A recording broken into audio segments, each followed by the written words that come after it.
Subscribe now and press the bell icon. Never miss an up. नमस्कार साथियों, स्वागत है आप सभी का मेरे इस YouTube channel class with doctor Dharmendra Verma में। जी हाँ साथियों, आज हम शुरुआत कर रहे हैं कक्षा 12वीं हिंदी अनिवार्य की पुस्तक सृजन। जी हाँ साथियों, हिंदी अनिवार्य की पुस्तक है सृजन, उसके हम शुरुआत कर रहे हैं।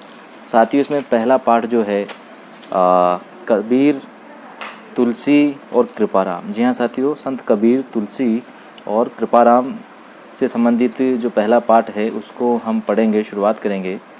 तो साथियों बने रहिए हमारे चैनल के साथ, धीरे धीरे सारे पाठों को हम पढ़ेंगे। आज पहला पाठ हम पढ़ रहे हैं, शुरुआत कर रहे हैं। तो साथियों सबसे पहले जो है संत कबीरदास जी। जी हाँ साथियों, संत कबीरदास जी के बारे में पढ़ते हैं। आइए शुरुआत करते हैं। संत कबीरदास जी का जन्म सन 1398 ईस्वी में हुआ, मृत्यु सन 1518 ईस्वी में इनकी हुई। साथियों, हिंदी साहित्य की ज्ञानाश्री शाखा के प्रतिनिधि कवि कबीर भक्ति काल के महान समाज सुधारक थे। उन्होंने समाज में व्याप्त छुआछूत, धार्मिक आडंबर, ऊंच नीच एवं बहुदेववाद का कड़ा विरोध करते हुए आत्मवत सर्वभूतेषु यानी कि सभी प्राणी अपने समान ही हैं के मूल्य को स्थापित किया। कबीर की प्रतिभा में अबाध गति व तेज था। उन्हें पहले समाज सुधारक बाद में कवि कहा जाता है, यानी कि कबीर पहले समाज सुधारक थे, बाद में कवि थे। आचार्य हजारी प्रसाद द्विवेदी जी ने कबीर को वाणी का डिक्टेटर कहा। जी हाँ साथियों, आचार्य हजारी प्रसाद द्विवेदी जी ने कबीरदास जी को वाणी का डिक्टेटर कहा है। कवि ने अपनी सपाट बयानी एवं तटस्थता से समाज सुधार के लिए जो उपदेश दिए, उनका संकलन उनके शिष्य धर्मदास ने किया। जी हाँ साथियों, उनके जो शिष्य थे धर्मदास, उन्होंने उनकी वाणी का यानी कबीरदास जी की वाणी का संकलन किया। कबीर की रचनाओं के संकलन को बीजक कहा जाता है। कबीर की जो रचनाएं हैं साथियों, उनको जो संकलन है समस्त रचनाओं का, उसको बीजक कहा गया है। और बीजक के 3 भाग है, साखी, सबद, रमेनी। संत काव्य परंपरा में उनका काव्य हिंदी साहित्य की अमूल्य निधि है। पाठ्य पुस्तक में चयनित कबीर के दोहे सदाचार एवं श्रेष्ठ जीवन मूल्यों को अपनाने की प्रेरणा देते हैं। जी हाँ साथियों, सदाचार एवं श्रेष्ठ जीवन मूल्यों को अपनाने की प्रेरणा देते हैं। जीवन में त्याग की महत्ता है। मानव को हंस की तरह नीर शीर विवेक रखना चाहिए। अभिमान त्यागने में सार है। साधु की पहचान जाति से नहीं बल्कि उसके ज्ञान से होती है। सत्संगति सार्थक होती है। दुराशा सर्पिणी के समान घातक होती है। वाणी में कोयल सी मिठास होनी चाहिए आदि से संबंधित कबीरदास जी के जो दोहे हैं वो हम इस पाठ में पढ़ेंगे। जी हाँ साथियों, पहला दोहा है, त्याग तो ऐसा कीजिए सब कुछ एक ही बार, सब प्रभु का मेरा नहीं निहचे किया विचार। जी हाँ साथियों, कबीरदास जी का जो दोहा है। साथियों यहाँ पर मैं बताना चाहूँगा कि आपके सब प्रसंग व्याख्या परीक्षा में आती है, तो आप इसका प्रसंग जो करना चाहें तो प्रसंग करने का तरीका भी मैं आपको यहाँ पर बता देता हूँ। साथियों प्रसंग में कोई बहुत बड़ी बात नहीं है। प्रसंग में ये जो दोहा है साथियों, कोई भी पद्य हो या पद्यांश हो तो जिस पाठ से लिया गया है उस पाठ का नाम लिखा जाता है, और मूल जो रचना है वो भी आप लिख सकते हैं। साथ ही जो भी कवि या लेखक है, जो भी इसका रचनाकार है, उसका नाम लिखा जाता है। साथ ही इसमें ये बताया जाता है, ये लिखा जाता है कि जो पद्यांश है उसमें कवि क्या कहना चाह रहा है। जी हाँ साथियों, जैसे इसका प्रसंग की बात करें तो त्याग तो ऐसा कीजिए सब कुछ एक ही बार, सब प्रभु का मेरा नहीं निहचे किया विचार। यहाँ साथियों इसका प्रसंग इस तरह होगा कि यह दोहा संत कवि कबीरदास जी द्वारा रचित संतवाणी शीर्षक से लिया गया है। इसमें कबीरदास जी ने निस्वार्थ भाव से त्याग करने पर जोर दिया है, बल दिया है।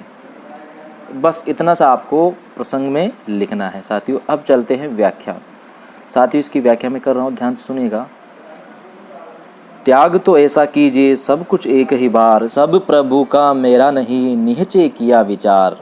जी हाँ साथियों, यहाँ पर कबीरदास जी कह रहे हैं कि हमें त्याग इस प्रकार करना चाहिए कि सब कुछ एक ही बार में त्याग कर देना चाहिए।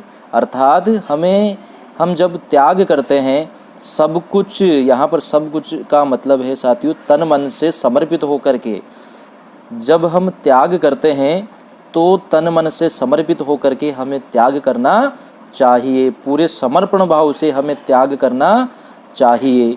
और त्याग करते समय मन में ये सोचना चाहिए, ये विचार करना चाहिए कि सब कुछ प्रभु का है, यानी कि यह जो मैं त्याग कर रहा हूँ, जो मैं दान कर रहा हूँ, यह सब कुछ प्रभु अर्थात ईश्वर का है, इस पे मेरा कुछ भी नहीं है। ऐसा विचार करके हमें त्याग करना चाहिए।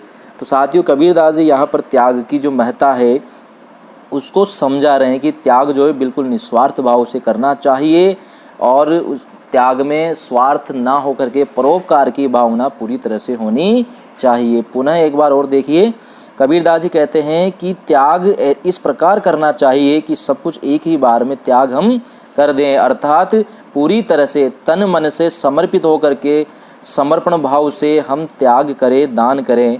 और जब हम त्याग करते हैं तो ये विचार मन में होना चाहिए कि यह सब कुछ प्रभु का ही दिया हुआ है, यानी कि सब कुछ ईश्वर का ही है, इसमें मेरा कुछ भी नहीं है और मैं ईश्वर का दिया हुआ ही समर्पित या अर्पित कर रहा हूँ। ऐसा सोच करके, ऐसा विचार करके ही त्याग करना चाहिए। तो इस दोहे में कबीरदास जी ने निस्वार्थ भाव से त्याग करने का वर्णन किया है या समझाया है। अगले दोहे की ओर बढ़ते हैं साथियों। सुनिए गुण की बारता अवगुण लीजे नाही, हंस क्षीर को गहत है नीर सु त्यागे जाही।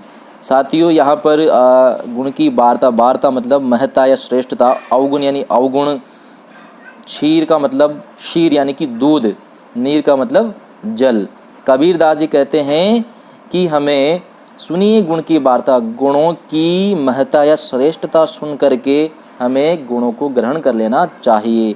अवगुण यानी अवगुणों को लीजिए नाही यानी नहीं लेना चाहिए, अर्थात ग्रहण नहीं करना चाहिए।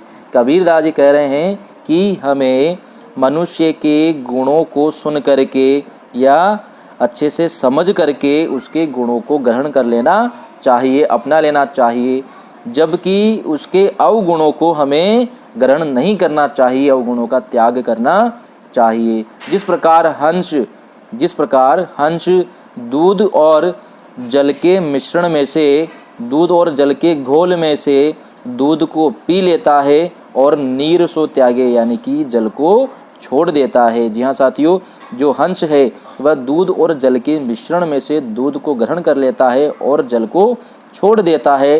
ठीक उसी प्रकार हमें भी एक विवेकशील पुरुष की भांति किसी भी मनुष्य के गुणों को ग्रहण करना चाहिए और अवगुणों का त्याग करना चाहिए। तो साथियों, यहाँ पर इस दोहे में कबीरदास जी हमें विवेकशील मनुष्य बनने की सलाह देते हैं कि हमें विवेकी स्वभाव रखना चाहिए और अपने विवेक का प्रयोग करते हुए सही और गलत को समझते हुए जो गुण हैं, अच्छे गुण हैं, उनको ग्रहण कर लेना चाहिए, गुणों को हमें अपना लेना चाहिए और जो अवगुण है उनकी ओर ध्यान नहीं देना चाहिए। जी हाँ साथियों, मनुष्य के जो गुण है उनको ग्रहण कर लेने में ही हमारा फ़ायदा है और जो अवगुण है उनको हमें त्याग देना चाहिए। अगला दुआ है, छोड़े जब को सुखी भया सब जीव, भावे कोई कछु कहे मेरे ये निज पीव। जी हाँ साथियों, इसमें कबीरदास जी ने बताया है कि व्यक्ति जब अभिमान करता है तब वह दुखी रहता है। जी हाँ साथियों, ये बात कबीरदास जी यहाँ पर बताना चाह रहे हैं कि जो आत्मा है, जो जीव है, वो सुख कैसे प्राप्त करना चाहती है या कैसे प्राप्त कर सकती है। तो यहाँ पर कबीरदास जी कह रहे हैं, छोड़े जब अभिमान को सुखी भया सब जीव, कि जो जीव है, आत्मा है, ये जब अभिमान को छोड़ देता है यानी कि जो गर्व है, घमंड है, उसको छोड़ देता है, तभी यह जीव या आत्मा सुख को प्राप्त करता है। सुखी भया यानी सुख को प्राप्त करता है। और उस दशा में जब वह आत्मा, वह जीव सुख को प्राप्त कर लेता है, सुखी हो जाता है, तो उस दशा में जो आत्मा है उसे भावे कोई कछु कहे मेरे ही निज पीऊ, यानी कि उसे भाव यानी भाता है यानी कि अच्छा लगता है, कोई कछु कहे, भले ही कोई कुछ भी कहे, मेरे ही है निज पीऊ, मेरे ही यानी मेरे हृदय में निज पीऊ। पीऊ का मतलब यहाँ पर है साथियों ईश्वर से। जब व्यक्ति अहंकार या अभिमान को छोड़ देता है, जब आत्मा या जीव अभिमान को छोड़ देता है तब वह सुखी हो जाता है, और सुखी होने पर, सुख प्राप्त होने पर उसे पीयू यानी परमात्मा ही प्रिय लगने लगते हैं, चाहे कोई कुछ भी कहे। जी हाँ साथियों, भले ही कोई कुछ भी कहे लेकिन उस जीव को, उस आत्मा को तो परमात्मा ही अच्छा लगने लगता है, वो ही उसके मन को भाता है। साथियों बढ़ते हैं आगे। जाति न पूछो साधु की, पूछ लीजिए ज्ञान, मोल करो तलवार का, पढ़ा रहने दो बयान। बहुत प्रसिद्ध कबीरदास जी का दोहा है। जी हाँ साथियों, बहुत प्रसिद्ध है, और यह जो दोहा है सुनने में भी आता है। कई बार जब दोहों का वाचन किया जाता है तो कबीरदास जी का यह जो दोहा ये जरूर सुनने को मिलता है। जाति न पूछो साधु की, पूछ ही लीजिए ज्ञान, मोल करो तलवार का, पड़ा रहने दो म्यान। जी हाँ साथियों, साधु मतलब वही सज्जन पुरुष, मोल का मतलब मूल्य या मूल्यांकन। साथियों कबीरदास जी यहाँ पर कहना चाह रहे हैं कि कभी भी जो सज्जन लोग हैं, साधु जन हैं, संत जन हैं, उनकी जाति नहीं पूछनी चाहिए, बल्कि उनका जो ज्ञान है उस ज्ञान को ही हमें प्राप्त करना चाहिए। जिस प्रकार से हम तलवार का मोल करते हैं ना कि उसके म्यान का, अर्थात जब हम तलवार खरीदने जाते हैं तो उसका जो बाहरी खोल होता है, जो म्यान होता है, उसका हम मोल भाव नहीं करते हैं, बल्कि हम तलवार को देखते हैं और तलवार का ही मोल भाव करते हैं। ठीक इसी प्रकार जो साधु जन हैं, जो सज्जन पुरुष है, सज्जन लोग हैं, उनकी भी हमें जाति नहीं पूछनी चाहिए, अर्थात उनकी जो बाहरी वेशभूषा है, उनकी जो जाति है, उसके आधार पर उनको महत्व नहीं देना चाहिए, बल्कि उनका जो ज्ञान है उस ज्ञान के आधार पर ही हमें उनको महत्व देना चाहिए।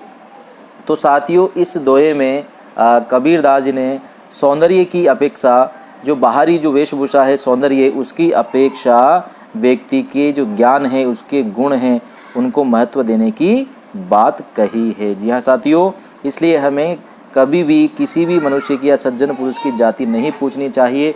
बाहरी वेशभूषा और उसका जो सौंदर्य है उसको देख करके उसका आकलन नहीं करना चाहिए, बल्कि उसका जो ज्ञान है, उसके जो गुण हैं, उनको जान करके उनको प्राप्त करने की कोशिश करनी चाहिए, उनसे ज्ञान प्राप्त करना चाहिए।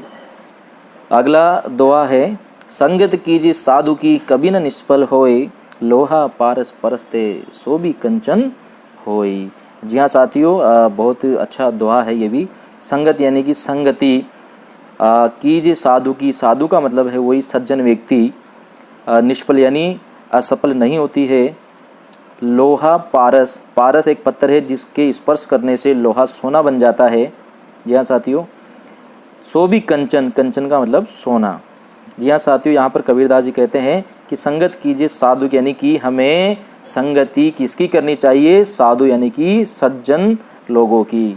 साथियों कबीरदास जी कहते हैं कि हमें संत जनों या सज्जन लोगों की संगति करनी चाहिए, उनके साथ रहना चाहिए, क्योंकि उनकी संगति कभी भी निष्फल नहीं होती है, यानी कि उसका हमें फल जरूर मिलता है, कुछ अच्छा हमें सीखने को मिलता है। कि जिस प्रकार लोहा पारस परस्ते, लोहा भी कंचन होई, जिस प्रकार जो लोहा है वह पारस नामक पत्थर के परस यानी स्पर्श में आकर के, संपर्क में आकर के वह लोहा भी कंचन यानी कि सोना बन जाता है। ठीक उसी प्रकार यदि हम भी सज्जन लोगों के साथ रहेंगे, उनकी संगति करेंगे, तो यह संगति कभी भी निष्फल नहीं जाएगी, उसका फल हमें ज़रूर मिलेगा। अच्छे गुण हमारे अंदर भी धीरे धीरे आने लगेंगे, विकसित होने लगेंगे। मारिए आशा सापिनी जिन रसिया संसार, ताकि औसत तोष है ये गुरु मंत्र विचार। साथियों यहाँ पर जो कबीरदास जी हैं उन्होंने बहुत ही गंभीर बात इस दोहे के माध्यम से उन्होंने कही है। यहाँ पर मैं आपको थोड़ा सा और इसको बड़ा कर देता हूँ ताकि दिखने में थोड़ा स्पष्टता रहेगी। मारिए आशा सापिनी जिन डसिया संसार, सापिन यानी सर्पिणी, आशा यानी तृष्णा, डसिया यानी डसना, औषध यानी औषधि दवाई, तोष यानी संतोष, और गुरु मंत्र का मतलब गुरु के द्वारा दिया जाने वाला मंत्र।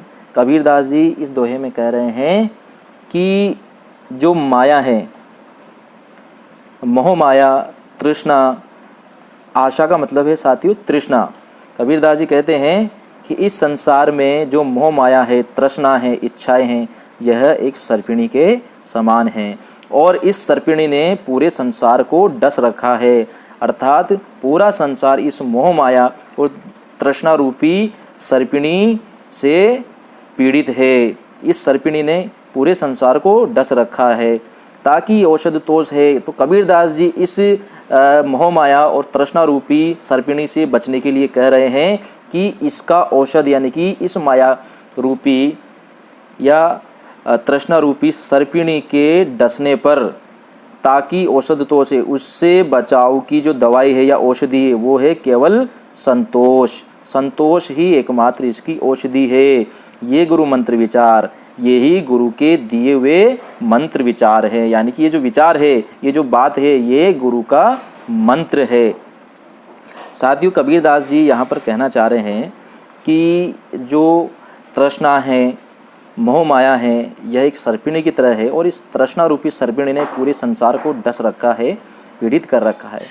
तो इससे बचने के लिए जो औषधि है, दवाई है, वो है केवल संतोष। यानी कि व्यक्ति यदि संतोषी स्वभाव का है, वह संतोष रखेगा, ज़्यादा इच्छाएं, कामनाएं या तृष्णा उसके मन में नहीं होगी, तो वह इस सर्पिणी से बच पाएगा। और यह विचार किसके हैं, यह मंत्र किसका है, इसके इनके गुरु का। कबीरदास जी कहते हैं कि ये सामान्य बात नहीं है, बल्कि ये गुरु के द्वारा दिया गया मंत्र हैं, गुरु के विचार हैं। अगला जो दोहा है, कागा काको दन हरे कोयल काको देत, मीठा शब्द सुनाए के जग अपनो करि लेत। जी हाँ साथियों, बहुत ही सुंदर दोहा है। कागा का मतलब कौवा, काको मतलब किसे, और अपनो यानी अपना साथियों, और कोयल मानी कोयल। यहाँ पर कबीरदास जी कहना चाह रहे हैं कि जो कागा यानी कौवा है, काको धन हरे, किसका धन हरता है, यानी कि कौवा किसका धन छीनता है, अर्थात किसी का भी धन नहीं छीनता है। और कोयल काको देत, और कोयल भला किसको धन देती है, अर्थात कोयल भी किसी को धन या संपत्ति नहीं देती है। मीठा शब्द सुनाई के जग अपनो करि लेत, लेकिन जो कोयल है वह मीठे मीठे शब्दों से, अपनी मधुर वाणी से सारे संसार को अपना बना लेती है। जी हाँ साथियों, यहाँ पर कबीरदास जी जो मधुर और कड़वे वचन हैं उनमें अंतर बता रहे हैं कि जो कौवा है, जो काग है, यह क्या किसी का धन हर लेता है या छीन लेता है, या कोयल किसी को धन दे देती है, संपत्ति दे देती है। जो व्यक्ति कोयल को सुनना पसंद करते हैं लेकिन कौवे को सुनना पसंद नहीं करते हैं, इसका कारण कबीरदास जी बताते हैं कि जो कोयल है वह मीठे शब्द सुना सुना करके सारे संसार को अपना बना लेती है, जबकि जो कौवा है उसके कड़वे जो शब्द है, उसकी कर्कश जो वाणी है, उससे सारा संसार बचने की कोशिश करता है, सभी उससे दूर भागने की कोशिश करते हैं। तो यहाँ पर कबीरदास जी का कहने का मतलब है कि मनुष्य को ऐसी वाणी का प्रयोग करना चाहिए जो दूसरों को अच्छी लगे, मधुर लगे। कर्कश और कटु जो शब्द है, कड़वे शब्द है, उनका कभी भी प्रयोग नहीं करना चाहिए। कबीरदास जी इस दोहे के माध्यम से ये समझाना चाह रहे हैं साथियों। तो इस तरीके से ये थे कबीरदास जी के दोहे जो आपके पाठ्यक्रम में हैं। साथियों आपको प्रसंग भी लिखना है, व्याख्या भी करनी है, और साथ ही विशेष में भी आपको 2-3 लाइनें लिखनी है। अब विशेष आप कैसे लिखेंगे साथियों, प्रसंग के बाद में विशेष लिखना होता है, तो विशेष में ज़्यादा कुछ नहीं करना आपको। विशेष में एक पंक्ति तो आप ये लिख देना कि इस दोहे में किसके बारे में बताया है, तो वो पंक्ति लिखनी है आपको, वो बात लिखनी है। जैसे अभी ये अंतिम दोहा है, तो इसमें मैं लिख सकता हूँ विशेष में कि यहाँ पर कबीरदास जी ने मनुष्य को वाणी का प्रयोग करने के लिए प्रेरित किया है कि मधुर वाणी का प्रयोग करना चाहिए, जबकि कड़वे या कटु शब्दों से बचना चाहिए। तो वाणी का प्रयोग करने का विचार यहाँ पर कबीरदास जी हमें देते हैं। इसी में दूसरा आप पॉइंट डाल सकते हैं विशेष में, भाषा के रूप में। जी हाँ साथियों, भाषा सरल, सहज एवं भावा अनुकूल है। जी हाँ साथियों, ये पंक्ति आप किसी में भी यानी कि सभी में डाल सकते हो, कोई सा भी पद्य हो, पद्यांश हो, किसी का भी। जी हाँ साथियों, ध्यान से सुनिएगा, इसमें ये पंक्ति आप एक हमेशा डाल सकते हो कि भाषा सरल, सहज एवं भावानुकूल है। इसी के साथ साथियों, यदि अगर आपको लग रहा है कि इसमें अनुप्रास अलंकार का प्रयोग किया गया है, रूपक या उत्प्रेक्षा, तो वो भी आप लिख सकते हैं यदि आपको पता है। जैसे अभी ये जो अंतिम दोहा, इसमें क 2 बार आ रहा है, तो इसमें अनुप्रास अलंकार का प्रयोग किया गया है। तो यहाँ पर हम लिख सकते हैं कि यहाँ पर या इस दोहे में अनुप्रास अलंकार का बहुत सुंदर प्रयोग किया गया है। तो इस तरीके से आप विशेष भी लिख सकते हैं, ज़्यादा कठिन नहीं है, बहुत सरल है, आप आराम से लिख सकते हैं। तो साथियों, ये था कबीरदास जी के बारे में जो पाठ है हमारे पाठ्य पुस्तक में, उसको हमने पढ़ा। साथियों, इसके बाद तुलसीदास और कृपाराम 2 और कवि हैं, इनको हम अगले वीडियो में पढ़ेंगे। जी हाँ साथियों, ये था भाग अ, और इसके बाद जो वीडियो आएगा पार्ट 1 भाग ब, उसमें आप तुलसीदास पढ़ेंगे। इसी तरह पार्ट 1 भाग स, उसमें आप कृपाराम पढ़ेंगे। तो साथियों, आप सर्च कर लीजिए वीडियो मेरे चैनल पर class with doctor Dharmendra Verma पर, और उसको भी आप देखिएगा। जी हाँ साथियों, मिलते हैं अगली वीडियो में। धन्यवाद।